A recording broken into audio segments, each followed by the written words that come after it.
আমি এমন একটি হতভাগী যার কপালে দুঃখ ছাড়া সুখ মিলছে না। ছোটকালে বাবাকে হারিয়েছি। বিয়ের পরে কয়েকটি বছর যেতে না যেতেই স্বামীটা ব্লাড ক্যান্সার রোগে আক্রান্ত হলো। আমাদের নিজের কোনো জায়গা নাই, পরের জায়গার পরে বসবাস। তাই বসবাসের কষ্ট, খাবারের কষ্ট।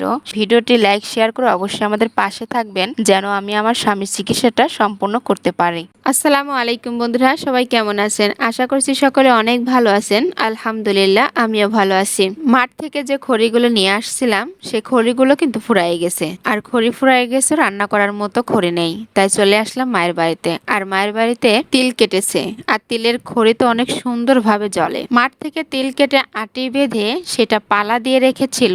8 থেকে 10 দিন পর এই পালাটা ভাঙা হলো। তিল ভাঙানোর এটা একটা নিয়ম, কারণ মাঠ থেকে নিয়ে আসার পরে সেটা যদি রোদে দেওয়া যায় তাহলে কিন্তু তিলটা বের হবে না। আর এটা যদি পালা দিয়ে রাখা হয় তাহলে তিলের গাছটা গুমে যাবে, অর্থাৎ এটা একাই এড়িয়ে যাবে। আজকে রোদ পড়ছে, তার সাথে অনেক গরম পড়ছে। তেল ভাঙতে গিয়ে অনেক গরম লেগেছে, সেজন্য চলে আসলাম বড় ভাইয়ের বাড়িতে। এসে দেখলাম ছোট্ট একটা ঘর বানাইছে। সেই ঘরের মধ্যে ব্রয়লার পালন করছে। দেখে আমার অনেক ভালো লাগলো। চেয়ারের উপরে আমার আপুর কলেজার টুকরা বসে আছে। মুরব্বীদের মুখে শুনেছিলাম দুঃখ কষ্ট হলে নাকি তার কপালে সুখ মেলে। আমি এমন একটি হতভাগী যার কপালে দুঃখ ছাড়া সুখ মিলছে না। ছোটকালে বাবাকে হারিয়েছি। বিয়ের পরে কয়েকটি বছর যেতে না যেতেই স্বামীটা ব্লাড ক্যান্সার রোগে আক্রান্ত হলো। আমাদের নিজের কোনো জায়গা নাই, পরের জায়গার পরে বসবাস। তাই বসবাসের কষ্ট, খাবারের কষ্ট।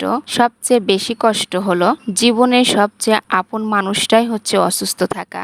আমার স্বামীটা সুস্থ থেকে অসুস্থই বেশি থাকে। আর যখন অসুস্থ থাকে তখন তো কাজ করতে পারে না। আর সেই কষ্টের টাকা দিয়ে যদি খড়ি কিনি তাহলে তার ওষুধ খরচ, সংসারের খরচ কিভাবে চালাবো? সবকিছু মিলিয়ে অনেক কষ্টে আছি। তবু আল্লাহ তাআলার কাছে হাজারো শুকরিয়া, জাল্লা তুমি আমার স্বামীটাকে এখন ওই পৃথিবীতে বাঁচিয়ে রেখেছো। এখানে আমার কাকা ধানের চারা দিয়েছে, আর তার পাশে মাঠের মধ্যে ভাবি আর আমি তিলের কাজ করছি। আর এই কাজটা একা একা করা কিন্তু সম্ভবই না। তিলটা হচ্ছে অনেক ছোট্ট একটি দানা, আর একটু বৃষ্টি হলে এটা কিন্তু অতি দ্রুতই নষ্ট হয়ে যায়। এজন্য সবাই মিলে কাজটা করলে অনেক দ্রুতই কাজটা হয়ে যাবে। গ্রামের বউয়েরা অনেক পরিশ্রম করে।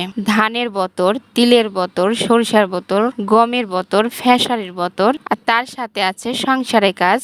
গরু, ছাগল, হাঁস, মুরগি সবকিছু আমার ভাবি পালে। সবকিছু মিলিয়ে গ্রামের বউরা অনেক পরিশ্রম করে। তেল বাড়ানো হয়ে গেছে, তারপরে সেটা ঝাইরে উছলায়ে তেলগুলো এখন বস্তায় রেখে দিচ্ছি। তারপরে সেইগুলো রোদে শুকায়ে চাইলে বাতাসে উড়াতে হবে। উড়ানোর পরে সেটা বিক্রি করার উপযুক্ত হবে। কৃষকেরা কৃষি কাজে অনেক পরিশ্রম করে, কিন্তু সেই ফসলগুলো যখন বিক্রি করতে যায় ন্যায্য যে মূল্যটা সেটা কিন্তু পায় না। আমাদের গ্রামে অনেক কৃষকেরাই আছে কৃষি কাজে ক্ষতিগ্রস্ত হয়ে কৃষিকাজে ছেড়ে দিয়েছে। তেলগুলো বস্তায় রাখা হয়ে গেছে।